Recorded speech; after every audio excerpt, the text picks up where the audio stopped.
there's this narrative that so many of us either were told directly or internalized in small towns. And in order to chase the dream, in order to do big things, to have big impact, we have to leave these communities that we love and go to the city, or, chase where the opportunities are. And I think if there's anything the last 3 years have taught us, is that we can build the life that we want exactly where we're at. And I think that, especially being in agriculture or just living, if I could turn my computer around and show you, like, all I see is green. Like, that's the life I always dreamed of having my kids running around in the backyard or hopping in and out of the tractor, and being able to build these really fulfilling businesses that support the life that we want to have is such a beautiful intersection. And, maybe it's not about having a bajillion Instagram followers or the 6-figure business or whatnot, but there are so many women I know that are replacing these incomes for jobs that they thought they had to have by doing things that really light them up and help them drive impact. That's what I know. Massive conversation, like right in that space, because I feel like since I was little, even you hear this all the time. Well, what do you want to be when you grow up? And they're like 5 or 10 or even 15.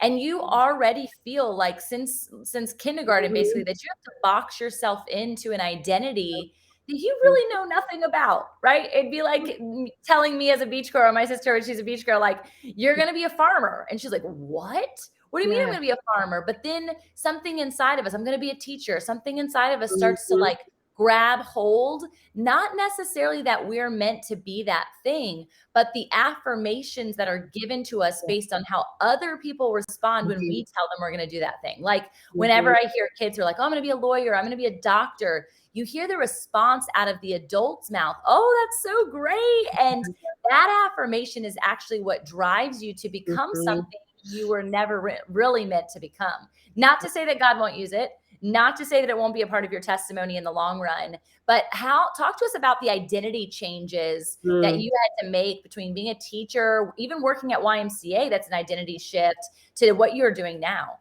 Oh yeah, I think that was the hardest part of my transition from the classroom to working in the nonprofit space of like, who am I if I'm not a teacher? Here's this identity I've so tightly wrapped myself in. Everything about who I am was working towards being a teacher and being the best teacher I could be. And I was a great teacher and I did love it. But I remember a moment in my first year or so of teaching, my students have left for the day, and I closed the door and I was like, is this it? Like, this isn't exactly what I thought it would be. And like I said, I was good at my job and I did love it, but I knew in that moment that there's something else for me. I couldn't pinpoint it yet. I couldn't even imagine a reality outside of what I knew. So, as we do, we shove that down and keep working harder. I'm an Enneagram 3, like I'm going to be the best I possibly can be. But it was like, there were so many pieces of it made sense, but something in there didn't. So when I made a very impulse decision to apply, interview, and get a new career, basically, it was like I was packing up my classroom. I remember coming into my office and unpacking like boxes of school supplies. My boss is like, we can buy you a stapler. And I'm like, what? And I remember that first day he asked me, like, where do you see yourself in 5 years? And I'm like, well, 2 weeks ago, I thought I'd be teaching in the same classroom for literally the rest of my career. Right. So I have no idea, like, who am I outside of this identity? And the ironic part is that I'm still a teacher. I'm speaking, I'm coaching, I'm guiding conversations, I'm helping get people from where they are to want to be where they want to be, which is not that different than breaking down fractions for a fourth grader. It's true. Like I've spoken to some local CEO programs, like entrepreneurship programs for high schoolers, and they're like, oh, do you wish you would have majored in business? And I'm like, absolutely not. Because everything that I learned along that journey set me up perfectly from what I'm doing right now.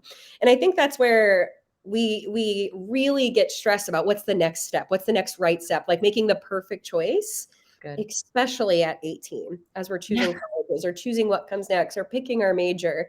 And so what I really encourage people to do is like, what's the next right step? Or what's just like the next best step? Because there's a million ways to get to where you're going to go. And you can't predict what that looks like because your journey is going to ebb and flow as you evolve. And I share that around business building all the time, right? Because you cannot take my blueprint First off, nobody gave me my blueprint, right? That's not a thing, though you can surely be targeted to believe that that is true, whether it's a Facebook ad, an Instagram ad, the best business coach ever. And I really always am super transparent with people that like, I can give you ideas. Another coach could give you their exact blueprint, but the timeline's going to be different. The circumstances are going to be different. Your on and off switch are different. The way in which you're going to show up are different. There is nothing about anyone's situation that can be identical. It's exactly why the Lord was like, hey, have a relationship with me. Don't go through a conduit who's going to tell you something that I said, because I might not say that to you. And so I love like the personal revelation journey and the personal growth connected to us saying yes to stepping out of the boat. And that is for everything that we do. Getting married was stepping out of the boat. Having a kid was stepping out of the boat, maybe willingly, maybe unwillingly, right? There's so many features and facets, even choosing the right church for your family. So as you're like helping support people in this journey, knowing that it's not really a blueprint, but that there's a lot of encouragement, like necessities, especially mindset you mentioned briefly. What are some of your favorite things to teach and that you see the most transformation in? Yeah, I love that you asked this question, because I think it's easy to look and see what other people are doing, or have people tell you, do this, do that. And I don't see myself ever being like, here are the 10 steps to get to blah, blah, blah. Yeah. Because everyone's journeys are so unique. So I never want you to copy and paste what I did into your life, because your background's different, your goals are different, your family's different, your circumstances different. And so what I feel so strongly about is just guiding people along their own journey and asking the right questions and giving them the tools and the community and the support to listen to themselves. And we all have the answers within ourselves, whether you call it your intuition or connection with God or whatnot. Like, the more that we can listen, the more we already have the answers. Like, you don't need someone else's 10-step program. You might need someone to help pull it out of you, or the community to pose, have you thought about it this way? Or do you notice that this is holding you back? Or have you seen this opportunity? But ultimately, the journey is so unique. And so that's why I love, the masterminds and the retreats and those things that I've created, because they're about getting you along your own journey. Yeah. It's helping you get clear on what you want and what makes sense for you and your family and your life and your community.